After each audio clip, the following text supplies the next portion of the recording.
Ladies, what do we think about rapid COVID-19 testing? So here's what's happening or has happened out in Halifax. There was a nightclub and they decided not to open the nightclub for dancing. Nuh-uh. They decided to turn it into a rapid COVID-19 testing site. Turns out they really believe that young people, sort of that 18 under 30 set, they were like, listen, are they part of this rapid spread? So why don't we test them? They took 150 tests with rapid test kits. Out of those, one came back positive. But here's the problem. These tests are not reliable yet to the point that they can bank on them 1,000%. So they took that one positive test. They're waiting for results in a lab to verify it. Where do rapid tests fit in to this pandemic, ladies? Well, I don't know, but I've been asking about rapid testing for a long time. Apparently, the Canadian government has about 4 million of them that have been dispersed around the provinces. And remember back in October, our provincial leader, for one, was, touting them as like a game changer. That's literally what he called it. They will be a game changer. They seemingly were quite successful at that point in time. I think they had somewhere like an 85 to 90% accuracy rate, and then nothing. And I'm so confused as to what happened because I, for example, have a lot of friends who work in the film industry. That is back up and running because they use these rapid testing. And so my question is, even if these aren't completely perfect, why not start implementing them in the particularly hard hit areas? I think about meat processing plants, for one. As it stands, you have no testing. People are just going in.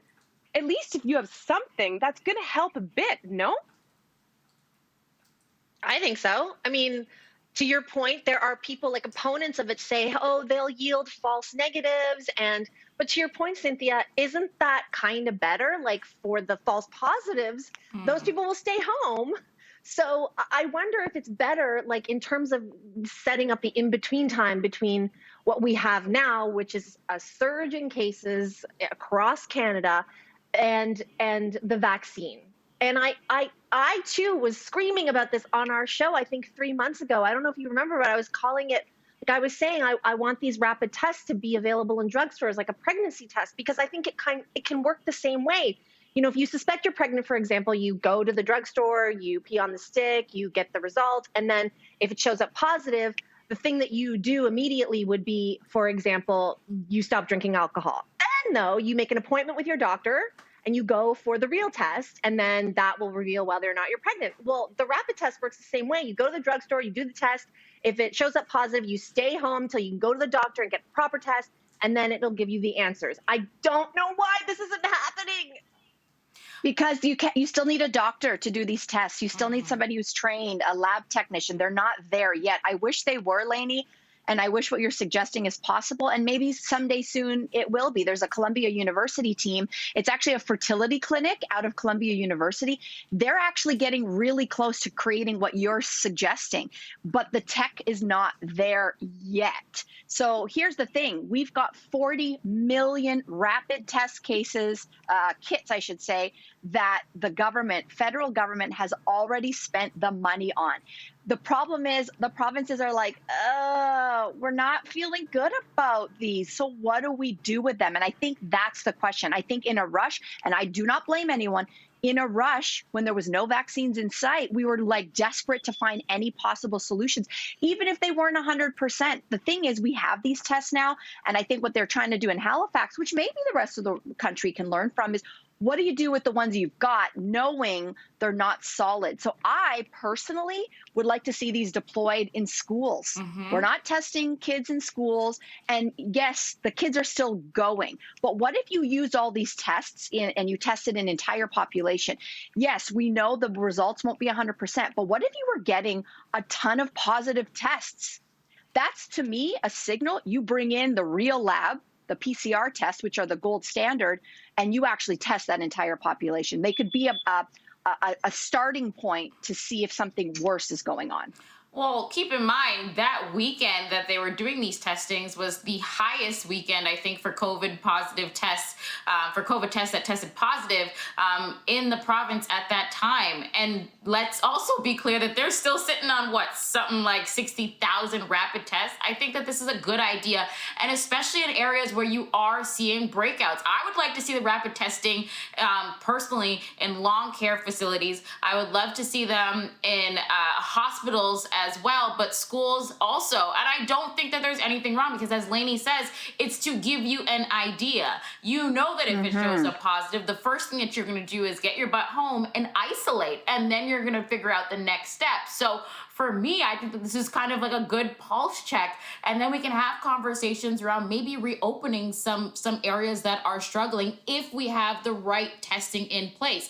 Now, my biggest concern is with these rapid testings, how much rope does one get after the test has been completed, knowing that this is not 100% as yet as to where these provinces seemingly want to go? In particular, with traveling, let's say, for those that are international coming into the country, if they do take the rapid testing, I think Alberta, they've started this, that they opt to take the rapid testing, and if it is positive and they agree to take testing the week after, they're allowed to just forego their quarantine time. I'm not comfortable with that. And so I think that we also need to have a conversation is, if we do see rapid testing, what are we comfortable with saying people are allowed to do if they do not test positive for the coronavirus? Also, what the cost is. You're right, because in Alberta, that's what they're doing in Calgary. I think WestJet is the first Canadian airline. It's a pilot project, and guess what? In Toronto, they are watching this very closely. Toronto Pearson, that is, because WestJet are deploying in the pilot project rapid testing of people who are arriving from international flights. Right now, we all know if you do fly in, it's a mandatory 14-day quarantine. And this is what is really, for the airline industry, one of the many reasons why it's really just destroying the industry, because who can come in and then isolate for 14 days. So they're trying it. And the deal apparently is, if you do have a positive rapid test, you're supposed to stay home. You're supposed to wait until you get the PCR test, the gold standard test. But if you test negative, the pilot project says no 14-day quarantine. Right. But Mel, I know Toronto's not trying to keep an eye on nobody else, because when it comes to domestic flights, I hate to break it to people, Toronto is the main culprit when it comes to spread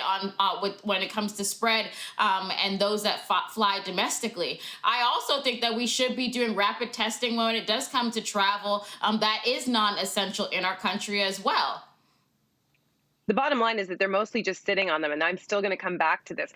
What happened to this so-called game changer promise? And someone pointed out on Twitter yesterday something to the effect of that out of the 10 provinces, all of them are represented by men, and only 2 of them have school-aged children. So to go back to what Mel was saying about the idea of maybe even doing a pilot project, implementing it in classrooms to make it feel safer, even if it's just for the employees who work there, it's not happening. So you have to ask yourself why that is, and maybe at some point the federal government should be taking over these rapid tests if they're just sitting there doing nothing.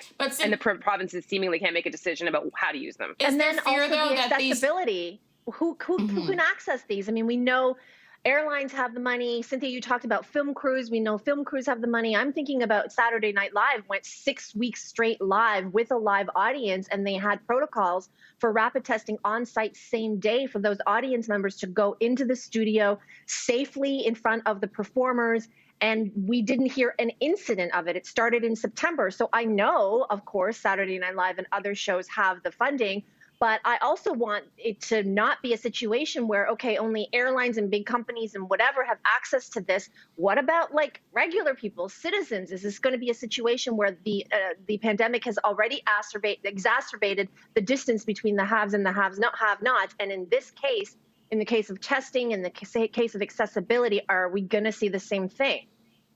I mean, you know what? This is a total pivot, but right now we know that many, especially in our area here, we're in lockdown, and non-essential businesses are supposed to stay closed. And you guys have been reading this, and people who are watching us across the country, they've maybe faced this in similar ways. Small businesses are screaming for help and saying, listen, you guys are killing us. And so what if, this is just totally off the top of my head, there was rapid testing that allowed for a 15-minute turnaround that would safely, or at at least with a little bit more certainty, allow people to go into a store. You still have to have capacity concerns, masking, and all the things. But what if this was the way to bridge the gap between businesses having to shutter versus being allowed to stay open? Just an idea.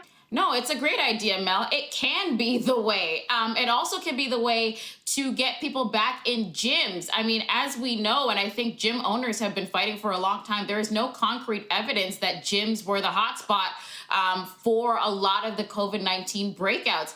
My concern is, Cynthia points out, there are a lot of people in positions sitting on this kind of testing. And my worry, and what we should all thinking about, is maybe some folks are scared of what they may find, because a lot of the decision making I'm finding is to coddle and to appease some friendships and some people in certain places. And so maybe the results we see from testing might show a completely different picture. It's already been proven, it's already been stated. We all know that sometimes there has been advice given to those who do run provinces, and they ignore them completely. So I'm just saying. We're going to leave that there as food for thought for sure.